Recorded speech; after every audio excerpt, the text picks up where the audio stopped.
할렐루야.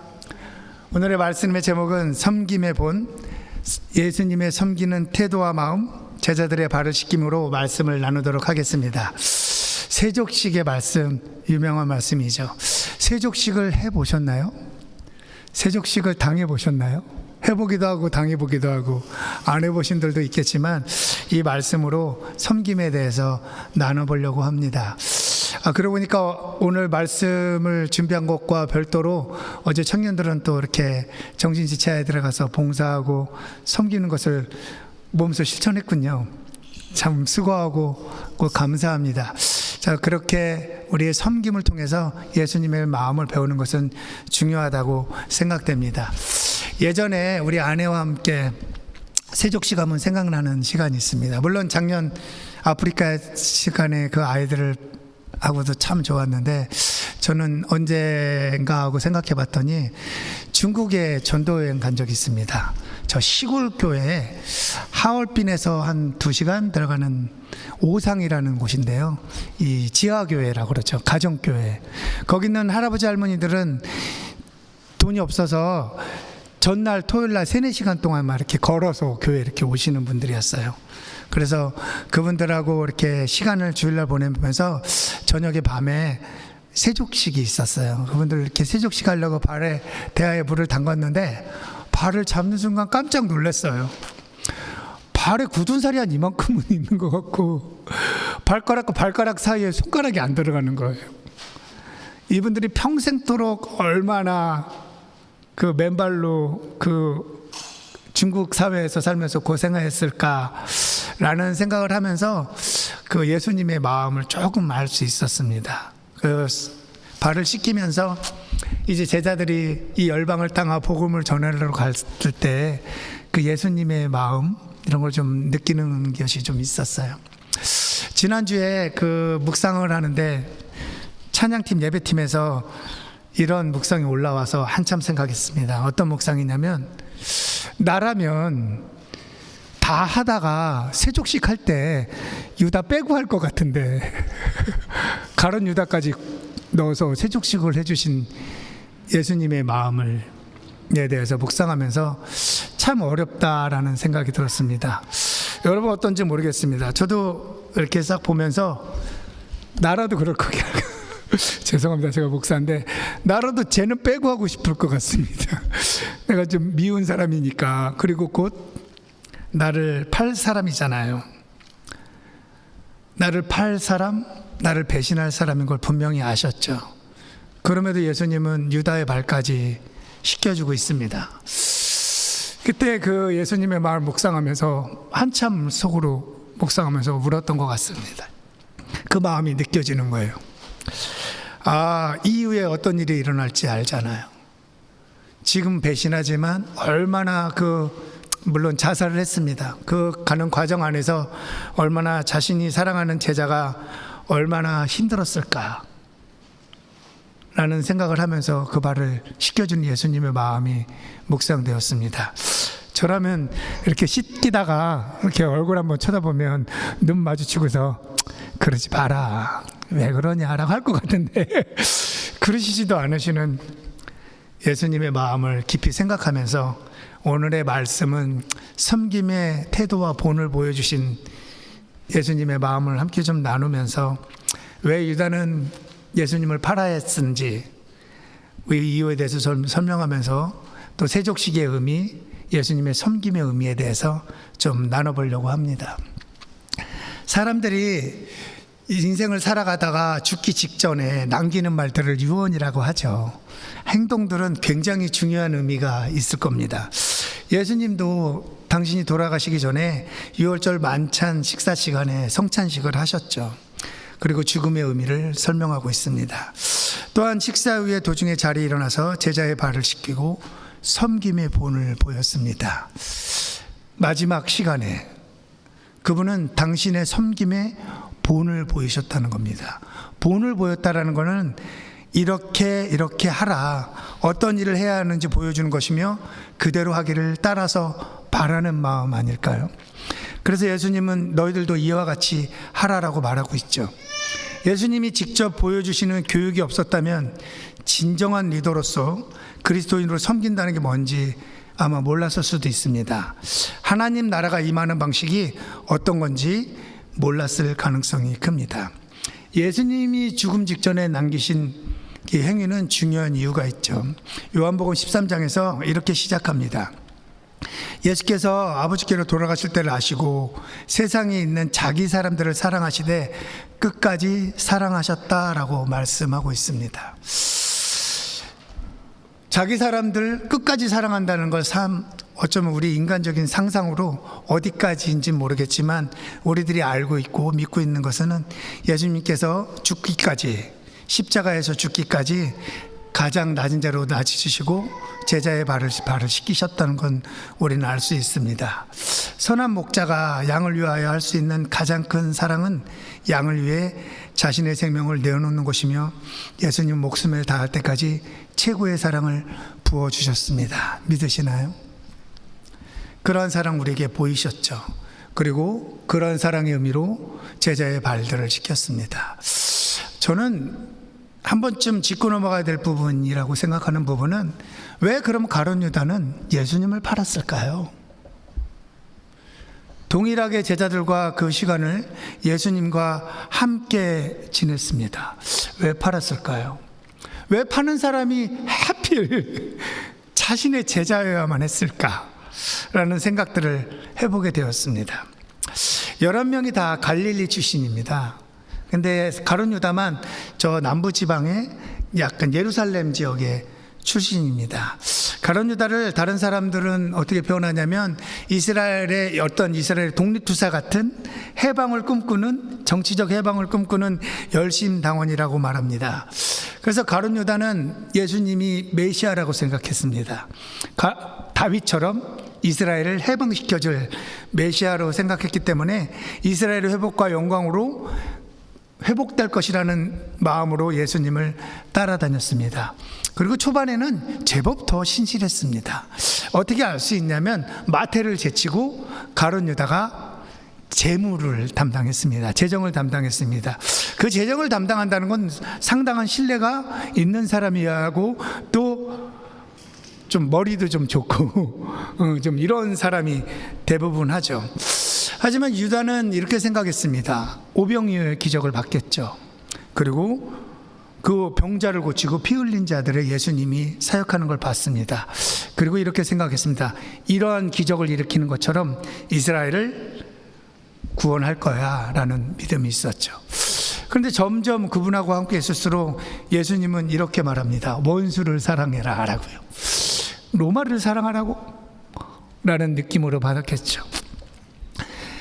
그리고 자신의 몸으로 로마에 대항하지 않고 자꾸 자신의 죽음에 대해서 이야기합니다. 이게 뭐지?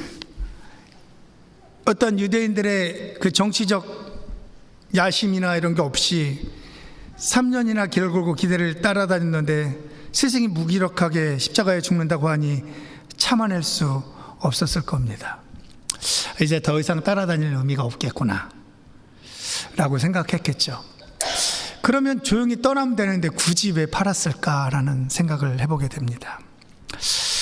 제가 묵상하면서 깨닫고 여러 가지를 보면서 깨닫는 것은 이런 것입니다. 자신이 가지고 있는 신념과 너무나도 다른 리더십을 가지고 있기 때문에 자신이 생각한 메시아가 아니었죠.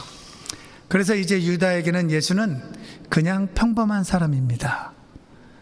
선지자도 아니고 그냥 메시아도 아니고 자신의 기준에 봤을 때 그냥 평범한 사람이죠. 유다는 자신의 기준으로 예수님을 따라다닌 것입니다. 물론 다른 제자들도 그렇습니다. 그 높은 자리에 찾으려고 하였죠. 하지만 유다는 그 다른 제자들보다 자신의 고집과 주관 신념이 무척이나 강했다라고 생각합니다. 여러분, 제가 제 인생을 살면서 깨닫는 것이 하나 있는데, 똑똑하고 무인도에 떨어뜨려 놔도 잘 살 것 같고 영리한 사람들이, 주관이 강한 사람들이 되게 멋져 보입니다, 세상은. 근데 이런 사람이 치명적인 그리스도인의 단점이 있습니다. 이 사람들의 단점은 하나님의 음성을 잘 안 듣는다는 겁니다. 하나님께 마음을 고정하지 않는다는 거죠. 자신의 힘으로 해결이 가능하니까요. 이런 치명적인 단점이 있다는 걸 깨닫게 됩니다. 아마 유다도 그렇지 않았을까라고 생각했죠. 그리고 생각해 보세요. 예수님이 죽으십니다. 십자가 못 박혀 돌아가셔요. 그러면 로마를 배신한 단체가 되잖아요. 그럼 나도 내 목숨이 위험합니다. 생각을 해보는 거예요. 예수님을 따라다니느니 차라리 대제사장 편에 서자. 그 예수님을 팔아서 대제사장 편에 쓴다면 내가 어떻게 또 기회가 정치적인 내 야심을 피울 수 있고 이스라엘을 독립시킬 수 있는 이 야심을 발휘할 수 있는 이런 기회가 생겼지도 않을까라는 생각으로 예수님을 팝니다. 그런데 돈도 30세겔이나 준다는 거예요. 돈으로 된 유혹도 있죠. 찾아봤습니다. 얼마 정도 되는 금액이냐면 지금 시대로 한 사람의 4개월치 급여입니다. 작은 돈은 아니죠. 그렇다고 해서 사람을 팔 정도로 큰 돈은 아닙니다. 당시에 이 돈은 어떤 돈이 30세겔은 무슨 돈이냐면 30세겔은 어떤 집에 소가 막 날뛰다가 노예를 쳐 죽이잖아요. 그러면 노예값으로 은 30세겔을 줬다고 합니다. 그러면 사람의 목숨에 대한 가장 기본적인 최저의 급여를 주는 것이죠. 목숨값으로 이런 금액도 받게 되고 또 자기가 이런 일도 해야 되는 것도 또 정치적인 어떤 야심도 있어서 팔았을 것입니다. 이것은 개인적이고 상식적인 거지만요, 가장 중요한 이유는 사실은 이제부터 좀 어려운 얘기인데요, 하나님의 계획 안에 있었습니다. 가룟 유다가 아니더라도 예수 그리스도는 십자가에 못 박혀 도우시고 우리 죄를 용서하시고 부활하실 계획은 하나님의 계획에 있었습니다. 유다는 자유의지가 있었으므로 예수님을 팔 수도 있고 안 팔 수도 있었습니다. 유다가 안 팔아도 예수님이 십자가 못 박으시고 우리의 죄를 구원하시기 위해 땅에 오신 것이죠. 즉 유다가 예수님을 파는 길을 선택했기 때문에 예수님이 죽은 것이 아닙니다. 그런 면에서 유다는 자유지가 있기에 선택에 대한 책임은 유다에게 있습니다. 이게 우리 신앙에서 굉장히 많이 고민하는 것 중에 하나이죠. 하나님께서는 인간의 자유지를 가지고 선택하도록 하십니다. 그럼에도 이 모든 일이 하나님의 계획대로 이루어지도록 섭리하고 있는 거죠. 다만 유다에게 3년이나 예수님을 따라다닐 믿을 기회를 주고 기회를 수없이 주시는 순간, 마지막 순간에도 예수님은 그에게 회개해야 할 기회를 줍니다. 발도 씻겨주시고 성찬식도 함께 하죠. 그러나 성경은 사단의 하수인 마귀가 그 마음을 유혹했다라고 표현합니다. 이것을 보고 우리에게 주시는 메시지가 있습니다. 교회를 계속 다닙니다. 우리가 예배를 한다 할지라도 어떤 우리가 행위들로 같이 가르침을 받고 이러한 삶을 살아가더라도 온전한 제자의 삶을 보장해 주지 않는다라는 것입니다. 과거에 난 이랬는데 라는 것은 의미가 없죠. 지금 내가 어떻게 두렵고 떨림으로 살아가는가 라고 말하고 있습니다. 이것은 유다의 이야기뿐만이 아닙니다. 어쩌면 지금 시대를 살아가는 제자의 삶을 살아가는 그리스도인으로 살아가는 우리도 해당될 수 있습니다.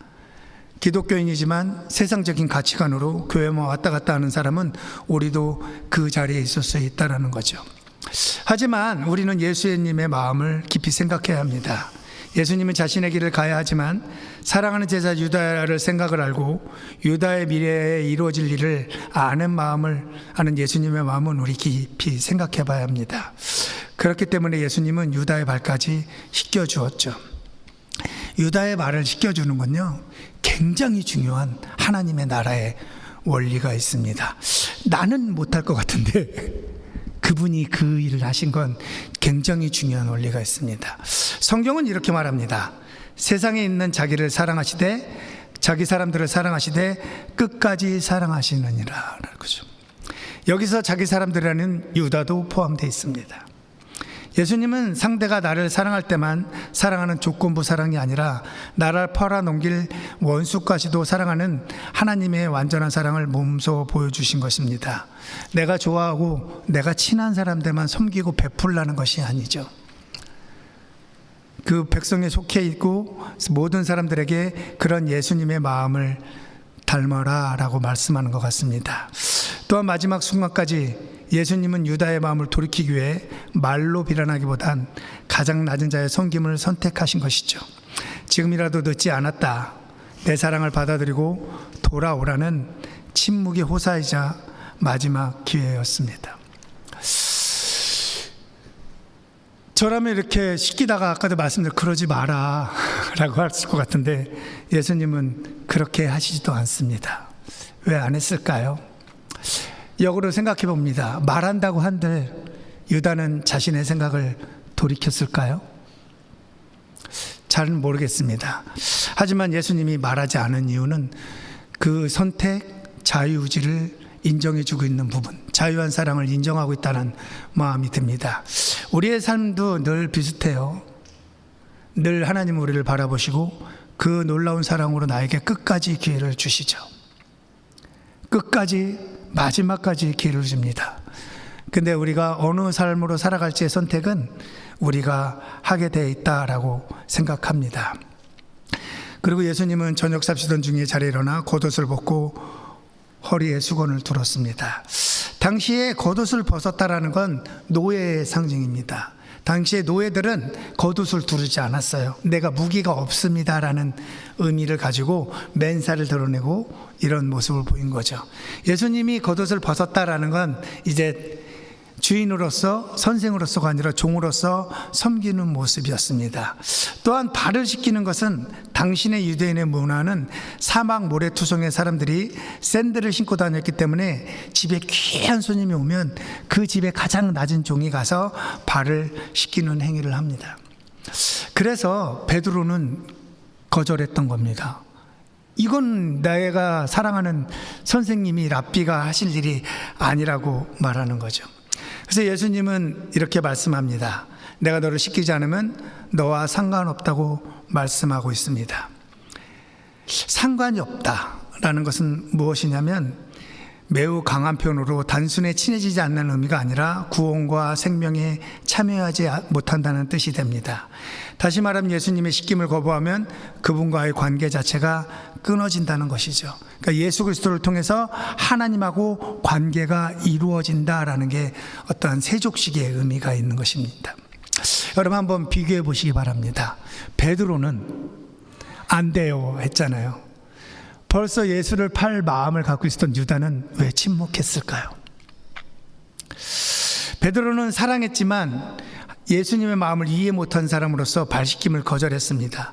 이유는 베드로는 예수님이 존귀한 분이신 걸 알았기 때문입니다.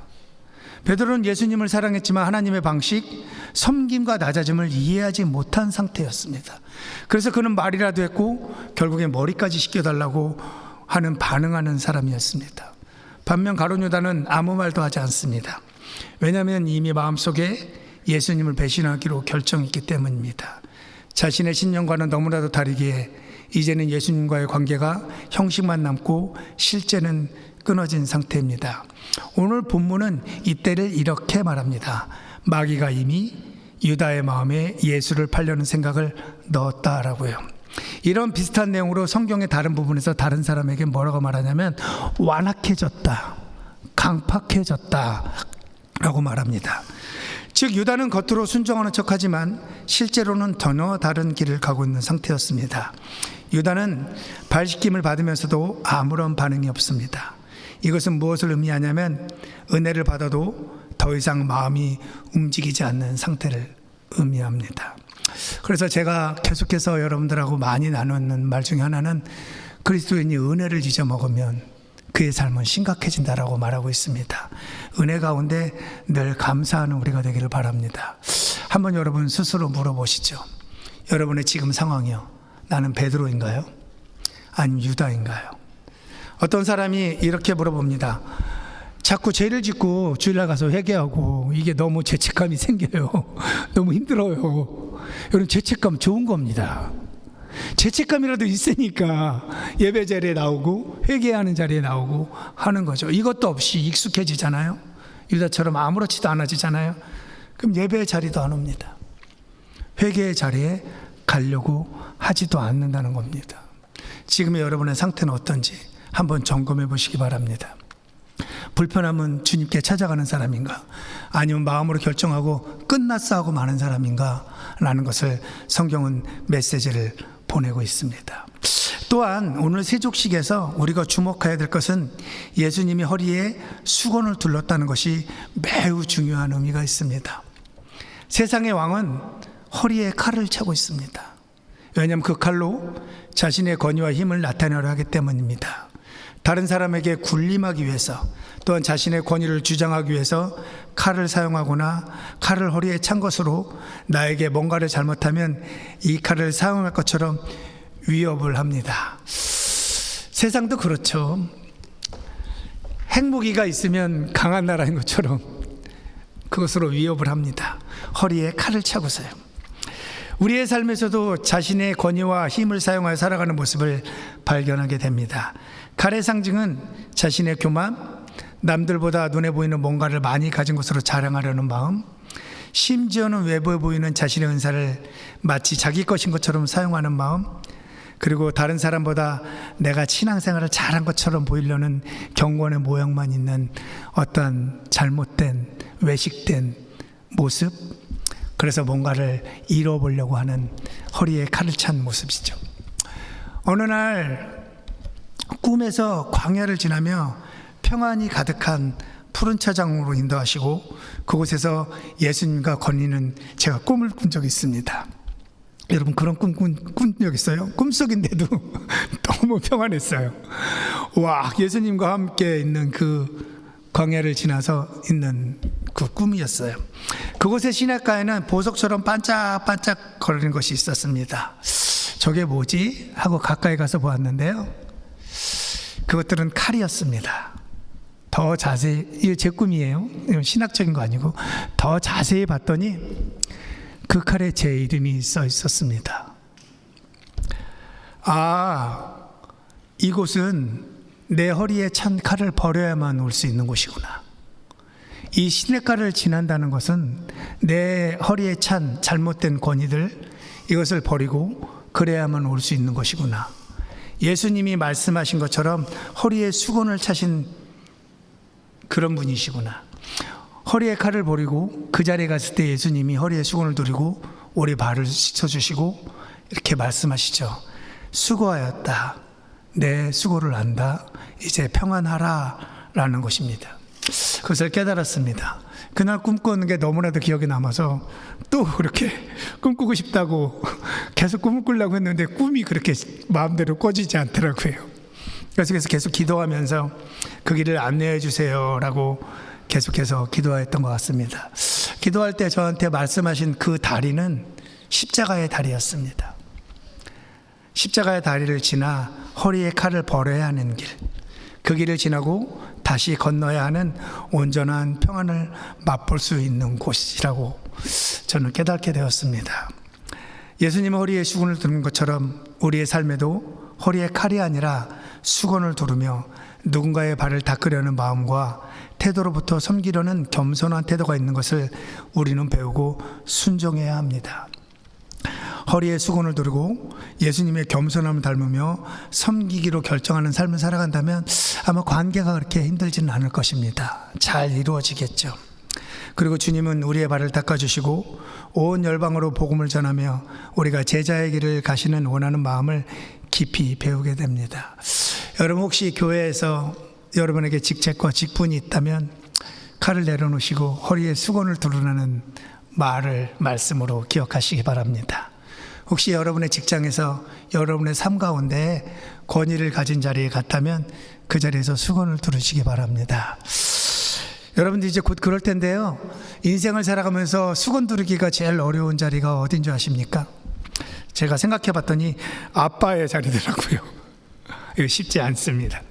아빠의 자리로 권위를 내려놓고 나에게 맡겨주신 아이들을 섬긴다는 것 쉬운 일이 아닐 수도 있습니다. 그래서 오늘 예수님은 이제 15절의 말씀처럼 이렇게 이야기합니다.